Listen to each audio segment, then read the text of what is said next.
ભંગ કરવા માટે આ સાપ એમની ડોકમાં પહેરાવ્યો। આપણને બધાને ખબર છે એમ કે સાપ આપ્યો તો, પણ શું સાપ આપ્યો તો? એમ શુંગી મહારાજે પરીક્ષિતજીને શું સાપ આપ્યો તો? એમ કે 7 દિવસ પછી એમ તક્ષકના કરડશે ને મૃત્યુ થશે।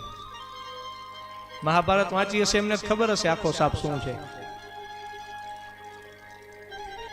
આખો સાપ એનું વર્ણન વિસ્તૃત છે। આ તો ખબર છે એટલું જ કે એમ 7મા દિવસે આખો સાપ હું કહું, શૃંગી ઋષિએ જળની અંજલિ ભળી કૌશિકી નદીમાં આચમન કરીને સાપ આપ્યો કે રાજાઓમાં અધિક પાપી જે રાજાઓ, એટલે કે પરીક્ષિતને ઉદ્બોધીને, મૌન વ્રતી એટલે કે એમના પિતા જે કઠોર તપસ્યામાં બેઠેલા મારા વૃદ્ધ પિતાની ડોકમાં સાપ નાખ્યો છે, તે કુરુવંશને કલંકિત કરનાર, બ્રાહ્મણોનું અપમાન કરનાર, રાજાને ભયંકર ઝેરવાળા, તીક્ષ્ણ તેજવાળા